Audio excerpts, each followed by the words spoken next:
Richard Pryor é um comediante negro norte-americano que é tido como um dos maiores de todos os tempos. Em 1989, ele lançou o filme de comédia See No Evil, Hear No Evil, que no Brasil ficou com o título de Cegos, Surdos e Loucos.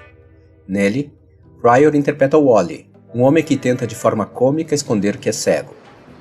Numa cena já clássica, ele conversa com a irmã em um metrô enquanto finge ler o jornal.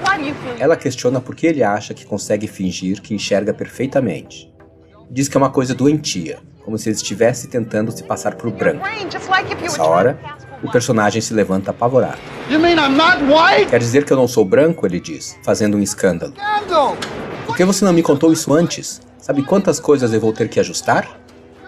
O texto e a interpretação brilhante de Pryor são ao mesmo tempo hilários, mas muito sutis, porque trazem um subtexto, ainda que na forma de comédia, que é muito profundo. O desespero do personagem não é só por causa da revelação, mas toda a sua vida muda de perspectiva. De uma forma absurda, ele ainda conseguiria tentar fingir que não é cego, mas nunca conseguirá fingir que não é negro. E o que significa ser negro? Há uma série de respostas para esta pergunta. Uma das mais provocativas faz parte de uma corrente teórica chamada de afropessimismo, que também é o nome de um livro lançado pela Todavia, no qual detalhes desse pensamento são apresentados e explorados por sua maior referência, o autor Frank Wilderson III. Nesse episódio especial bilíngue, o Quarta Capa convidou o sociólogo e curador de conhecimento Túlio Custódio, que também é uma importante voz dos debates sobre negritude e masculinidade negra no Brasil, para conversar com Frank Wilderson sobre os temas e argumentos de afropessimismo, o que é essa corrente e como ele, o autor do livro, interpreta a sociedade contemporânea.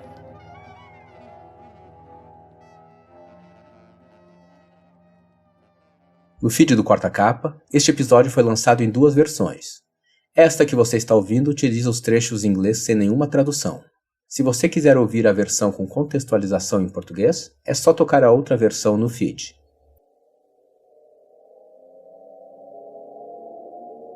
Eu sou Leandro Sarmatz e nossa experiência expandida de leitura de outubro começou.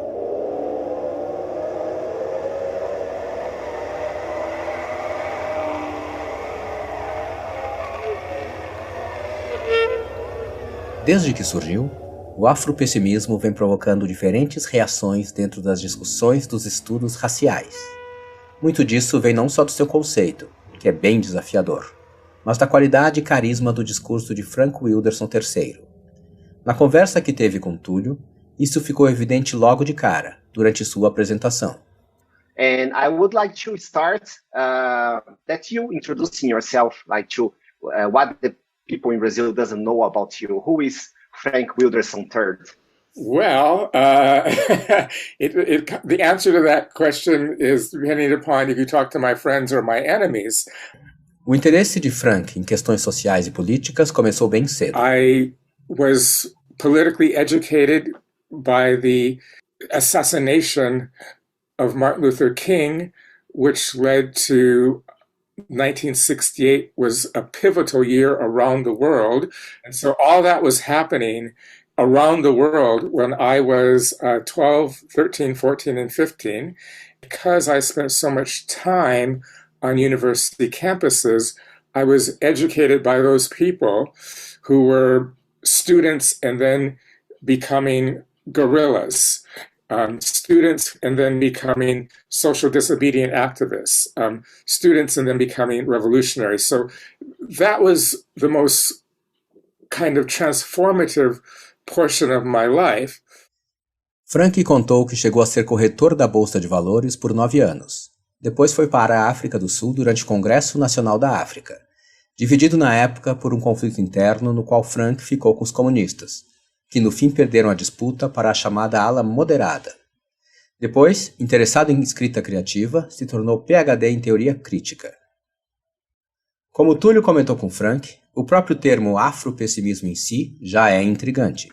The word, the expression afropessimism brings us a lot of things, especially in terms of Afro, especially in terms of pessimism, and also in terms of when you connect these 2 words, at least in Brazil, a lot of people got hooked, like, oh, this is interesting. So, well, this is the first question, like what is Afropessimism? And why is important? We don't think that Afro-pessimism is a discovery. We think Afro-pessimism is a kind of codification of what Black people see every day, but what there is no space for them to say that they see for various reasons, because we think that to be Black is to exist in a world of incarceration. Whether you are Barack Obama or whether you are the poorest person in the favela, being Black is to be incarcerated and to have your speech incarcerated. Frank conta que, segundo o afropessimismo, em 625 d.C., grupos que viriam a ser conhecidos como árabes, iranianos, iraquianos, indianos e judeus marroquinos, por exemplo, não eram chamados assim e começaram a codificar sua cultura. And in order to know who you are, semiotics teaches us you have to know who you are not. And the destruction of the African body produced a global knowledge of what it means to be alive. In other words, what it means to have rights, what it means to get horrible violence into your body when you transgress. And so we think that Blackness is a state of being which invites, or is a state of living in a violence that is without reason, and that Black people living in this state of violence without reason allows for other people to know who they are as people, as members of the social contract, as human beings. I can lose all my money. I could lose my land in a colonial occupation. I can lose my language through acculturation, but I know I exist as a living human being because I am not the Black. A perspectiva de que a violência contra povos africanos comparativamente serviu como base para a definição sobre o que significa ser e não ser humano é certamente desconfortável, mas como Frank elabora, o pessimismo de afropessimismo não é algo emocional. It is an analytic thing. We agree with Marx that capitalism is a scourge of the world. It's a bad thing. But we also say that if you were to destroy capitalism, you would not destroy anti-Blackness. We say that capitalism is important to the oppression of the world, and anti-Blackness, the slave, is essential to the world. So we are pessimistic about the capacity for Marxism to explain Black suffering totally.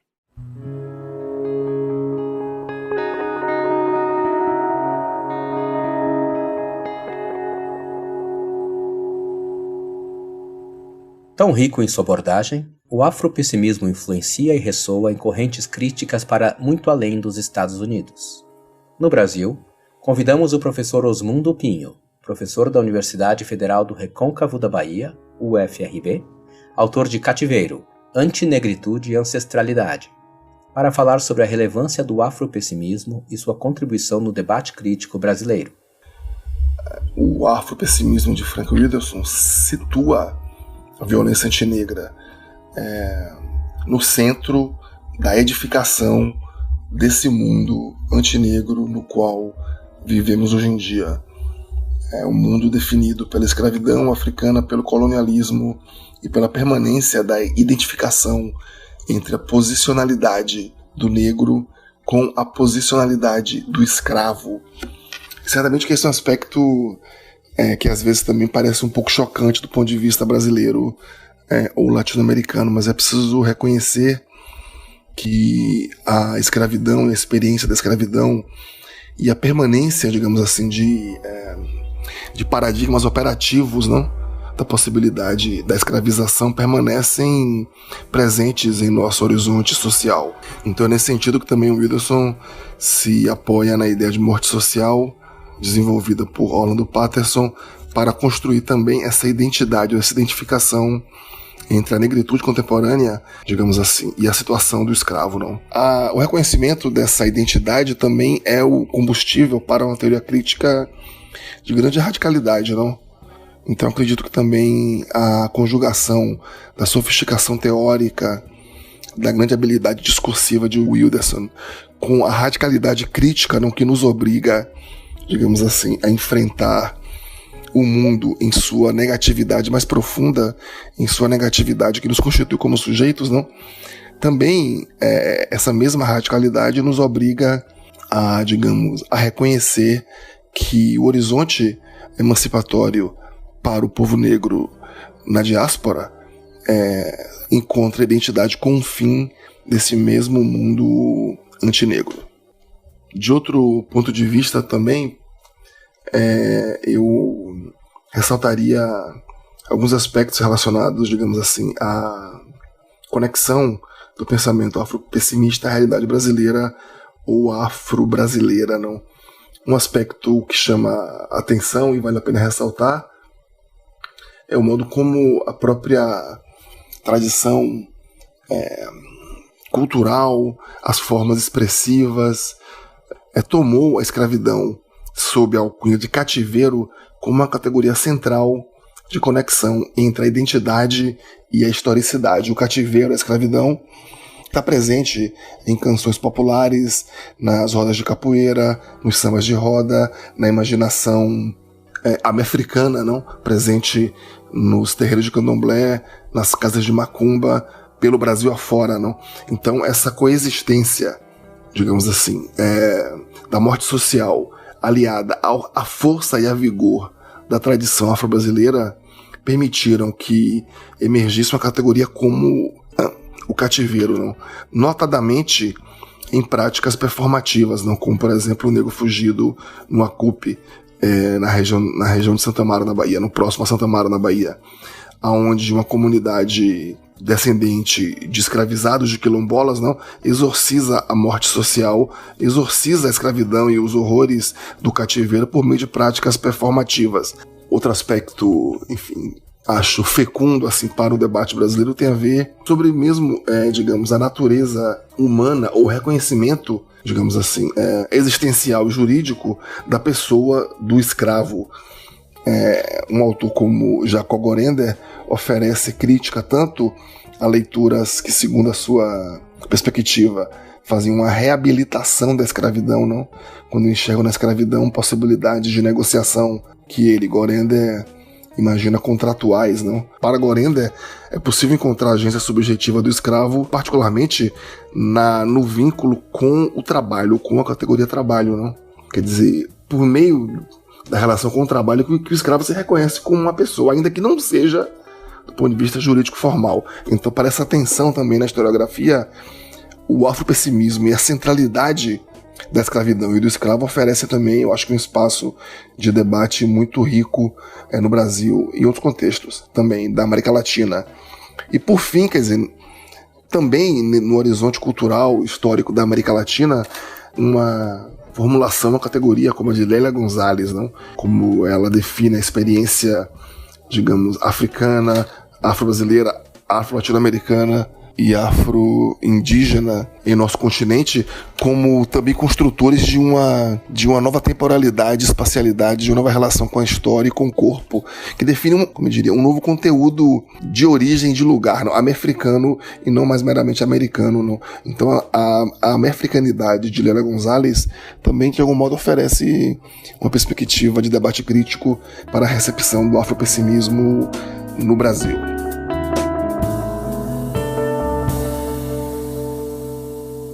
Essa definição mencionada pelo professor Osmundo Pinho sobre como o afropessimismo colocou o sofrimento negro como figura central na estrutura do nosso mundo se relaciona com uma outra questão abordada pelo Túlio na conversa com Frank. I would like to ask you about there's something, well, there are a lot of things great in the book, but there's something I was like, whoa, this is provocative. Which is when you are talking about the layers of terror. Em Afropessimismo, Frank descreve que existem 3 camadas de terror que ameaçam o pensamento negro. Na primeira camada, existe a sociedade política, como a polícia, o exército e o sistema carcerário. A segunda são blocos da sociedade civil, como a mídia tradicional, a universidade e as igrejas dominantes. Já a terceira camada, que é o centro da pergunta de Túlio, and you bring the third layer, which is the most of our allies. É sobre os chamados aliados. And this is interesting because, for example, nowadays in Brazil, there's a big conversation, debate about the alliance, about all the groups or everybody fighting against all the biggest oppressions, race, gender, sexuality, and etc. I would like that you could talk more about this.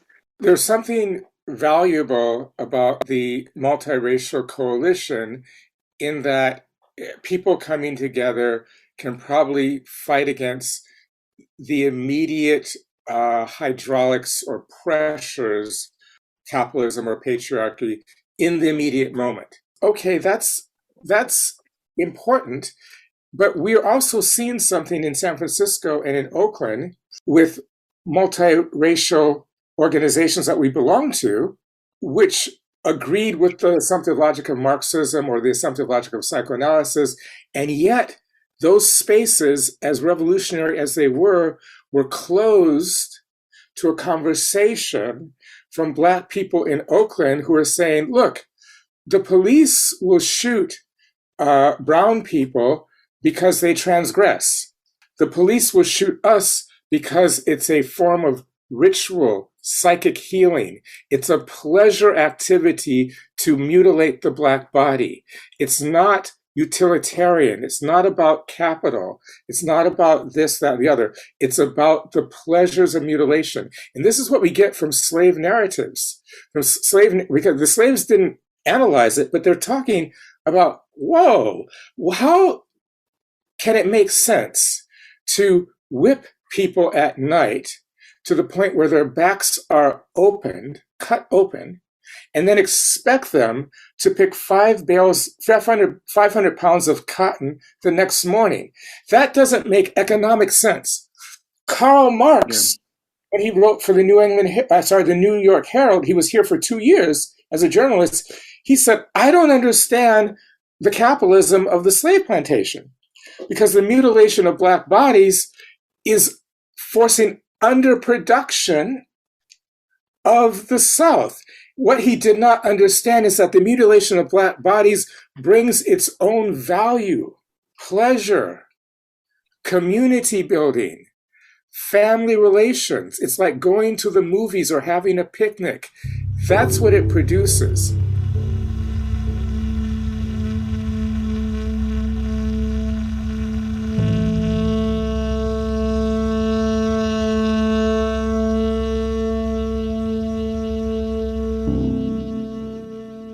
Frank retoma essa questão quando tudo inclui na conversa o termo niggerization, presente em afropessimismo, mas que circula desde os anos 60 em várias obras e artigos para designar o processo de desumanização dos negros.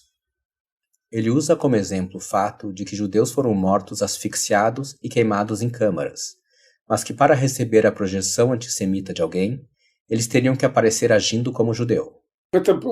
Mas os negros não precisam agir como negros. Os negros entram no lugar e a ansiedade dos demais é estimulada pela visão. Not through action, but through vision. And that's really profound. That alone, if we think of violence not as being shot or being punched or being kicked, if we think of violence in the way that the Black feminist talks about it, open vulnerability. In other words, never having sanctuary, never having peace.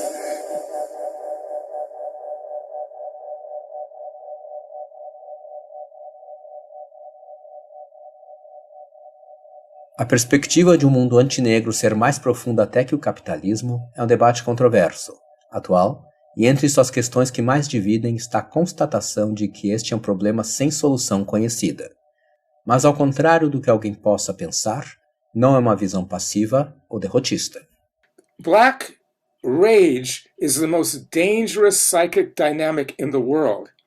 If you look at a Black body and you say, what would it take to redress that suffering? You can never write a sentence. You can never write a sentence. If you look at a working class body, you say, what would it take to redress that suffering? You would say the end of capitalist accumulation. The end of capitalist accumulation. You say, what would it take to cure the Black body? Where would you get that redress? Well, to be colloquial about it, like we say in the inner city, you'd have to take it out of everybody else's ass.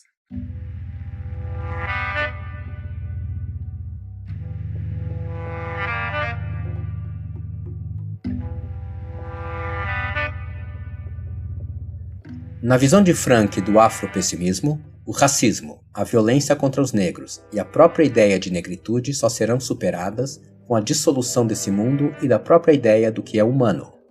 É uma ideia forte e capaz de levantar questionamentos radicais sobre a estrutura e funcionamento da sociedade, que busca abordar o sofrimento negro em sua totalidade de uma maneira raramente vista. Há muitas reações a ela, mas uma coisa é certa: não há como se ignorar a potência de sua discussão, que de forma alguma está ligada ao sentimento puro de desesperança e sim de revolta. Ou como Frank diz em um momento da entrevista, pegando emprestado um termo cunhado pelo pensador italiano Antonio Gramsci. It's like pessimism of the intellect, but we have optimism of the will. We firmly believe in the power of the slave revolt.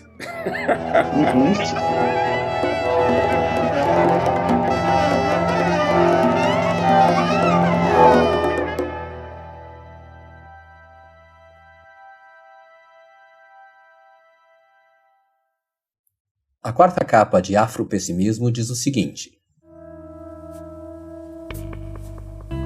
mistura de filosofia afiada com memórias cheias de lirismo, este livro é uma reflexão sem paralelos sobre a negritude no acalorado debate recente. Radical na concepção e preciso no diagnóstico, situa Wilderson como um pensador paradigmático e herdeiro da melhor tradição dos estudos afro-americanos. Afropessimismo emana sabedoria e ilumina com dolorosa clareza o mundo fraturado que habitamos. Provocativa e com inúmeras camadas de reflexão, foi um tremendo desafio roteirizar no nosso formato uma conversa entre Túlio e Frank Wilderson com tanta profusão de ideias e conceitos. Por isso, na seção Nossa Cozinha no site da Todavia, você poderá ouvir a conversa praticamente completa em inglês, apenas com uma leve edição na abertura e no encerramento. Nas notas de publicação, colocamos alguns artigos interessantes que podem ajudá-lo a se aprofundar nos temas e conceitos apresentados neste episódio. Não se esqueça de seguir o Quarta Capa em seu tocador favorito, indicar para quem pode gostar da nossa experiência expandida de leitura e, se puder, deixar sua avaliação no Apple Podcasts. Isso nos ajuda a alcançar cada vez mais pessoas. Na última quarta-feira de novembro eu estou de volta. Se cuidem, um abraço e até lá!